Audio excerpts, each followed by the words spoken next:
Hi guys, this is Niru. இன்னைக்கு நான் உங்களுக்கு ஃபலூடா எப்படி செய்கிறேன்னு செய்து காட்ட போகிறேன். சம்மர் டைமில் ரொம்ப தாகமாக இருக்கும்போது இதை நாங்கள் வீட்லேயே செய்து குடிக்கலாம். அதோட நாங்கள் இதை ஒரு நல்ல ஒரு டெசர்ட்டாகவும் குடிக்கலாம். முதல்ல நாங்கள் ஃபலூடாவை லேயர் பண்ணுறதுக்கு என்னென்ன பொருட்கள் தேவைன்னு பார்ப்போம். ஆல்ரெடி நான் ஜெலி ப்ரிப்பேர் பண்ணி வச்சிருக்கிறேன். சுகர் போட்டு நான் பால் காய்ச்சி வச்சிருக்கிறேன். அதோட ஐஸ்கிரீம், குக் பண்ணின சேமியா, 2.5 டேபிள் ஸ்பூன் ரோஸ் சிரப், அதோட நான் சியா சீட்ஸை தண்ணீரை ஊற வச்சிருக்கிறேன். என்னட்ட இன்றைக்கு சியா சீட்ஸ் தான் வீட்டில் இருக்கு. நீங்க இதுக்கு பதிலாக சப்ஜா சீட்ஸ் அல்லது பேசில் சீட்ஸும் பாவிக்கலாம். இப்போ நான் இதெல்லாம் எப்படி ப்ரிப்பேர் பண்றேன்னு உங்களுக்கு செய்து காட்ட போறேன். முதல்ல நான் ஜெலி எப்படி ப்ரிப்பேர் பண்றேன்னு சொல்றேன்.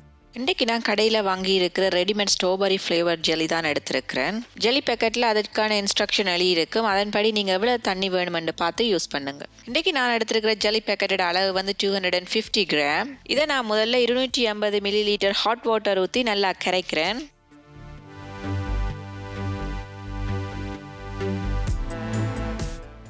ஜெலி கிறிஸ்டல் எல்லாம் நல்லா கரைஞ்ச பிறகு நான் அதோட இன்னும் 250 மில்லி லிட்டர் குளிர் தண்ணி போட்டு அதையும் நல்லா மிக்ஸ் பண்ணுறேன்.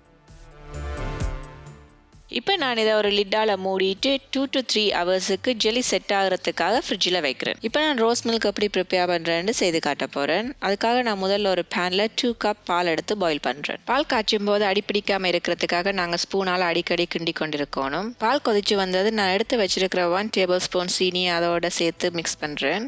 உங்களுக்கு இனிப்பு வேண்டாம் இல்லாட்டி குறைவாக வேணுமென்னு சொன்னால் உங்களுக்கு இனிப்புக்கு ஏற்ற மாதிரி நீங்கள் சீனியை ஆட் பண்ணுங்கள். இப்போ நாங்கள் அடுப்பு ஆஃப் பண்ணிவிட்டு இந்த பாலை இறக்கி ஒரு 1 ஹவருக்கு சில் பண்ணுறதுக்காக ஃப்ரிட்ஜில் வைப்போம்.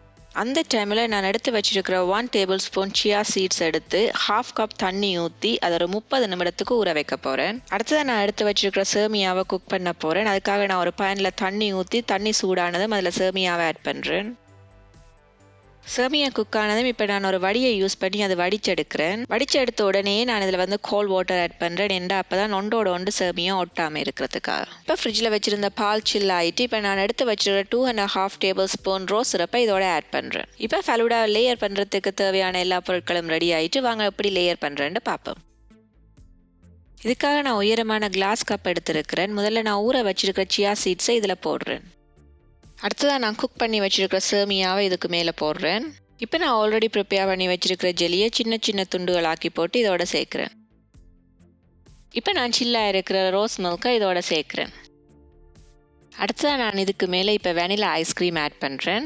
உங்களுக்கு வேறு ஏதாவது ஃப்ளேவர் வேணுமென்றாலும் நீங்கள் சேர்க்கலாம். பட் எனக்கு ஃபலூடாவோட வெனிலா தான் பிடிக்கும். கடைசியாக நான் ஆல்மண்டையும் கஜுவையும் சின்ன சின்னதாக கட் பண்ணிவிட்டு இதுக்கு மேலால் ஸ்ப்ரிங்கிள் பண்ணி விடுறேன். இப்போ பார்த்தீங்கன்னா ஃபலூடா ரெடி ஆகிட்டு என்ன இப்போவே குடிக்கணும் போல இருக்கா? அதுக்கு முதல் மறக்காமல் கீழே இருக்கிற சப்ஸ்கிரைப் பட்டனை கிளிக் பண்ணுங்கள். அதுக்கு பக்கத்தில் இருக்கிற பெல் பட்டனையும் கிளிக் பண்ணுங்கள். அப்போ தான் நான் போடுற எல்லா வீடியோவும் நீங்கள் உடனுக்குடனே பார்க்கலாம். இப்போ போய் இந்த ரெசிபியை யூஸ் பண்ணி நீங்கள் ஃபலூடா செய்து என்ஜாய் பண்ணுங்கள். உங்களுக்கு ஃபலூடா எப்படி வந்ததுன்னு கீழே கமெண்ட்ல போடுங்க. லைக் பண்ணுங்க. உங்களோட ஃப்ரெண்ட்ஸ் அண்ட் ஃபேமிலியோட ஷேர் பண்ணுங்க. இன்னும் ஒரு அருமையான ரெசிபியுடன் உங்களை சந்திக்கும் வரை பாய் பாய்.